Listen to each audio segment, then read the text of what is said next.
Hello everyone, my name is Ethan Warnke, and I shall be doing my seminar presentation on Leslie Marmon Silko's The Man to Send Rainclouds. Leslie Marmon Silko was born March 5th, 1948 in Albuquerque, New Mexico. She grew up on the outskirts of the Laguna Pueblo Reservation in New Mexico, where she was exposed to both the Laguna Pueblo traditions, culture, and myths, as well as the dissonance between whites and Native Americans.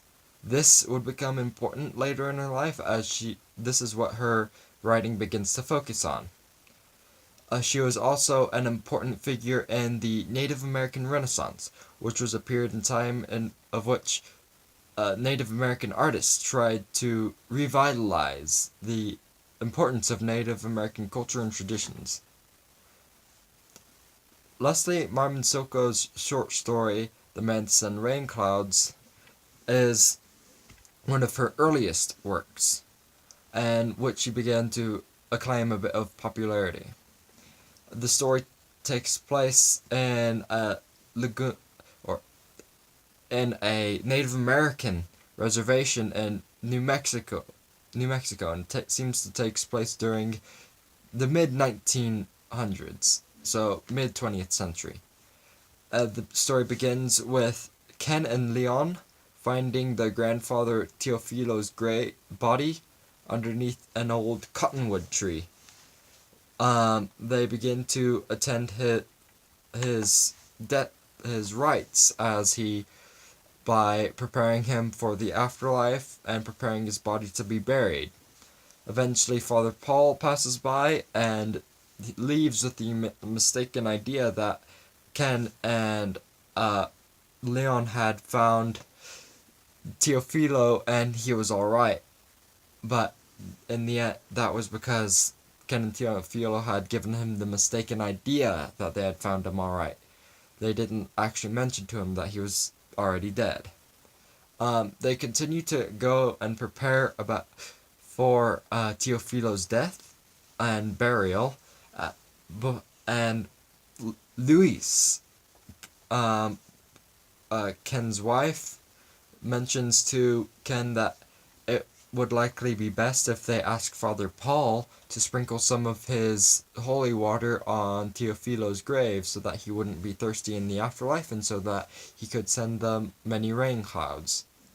Ken eventually decides to adhere to his wife's suggestion and seeks out Father Paul. Father Paul, upon learning of Teofilo's death and that Ken and Leon had basically lied to him, he feels a bit insulted at first. But eventually he decides that he will go about and follow through with Ken's request and pour holy water on Teofilo's grave. This is important because it's Father Paul, a Christian father, who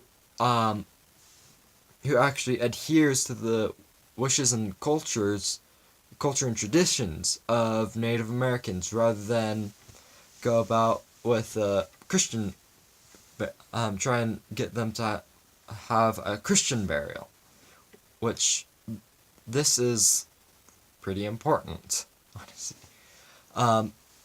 So the overall themes of the story lie in two parts.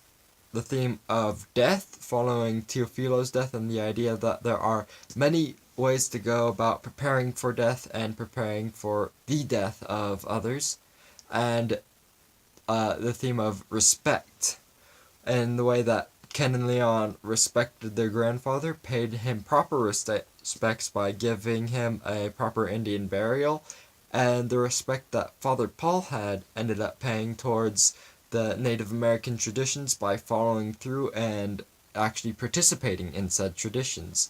This is rather important because a lot of times many people would rather not actually accept and adhere to the traditions of others.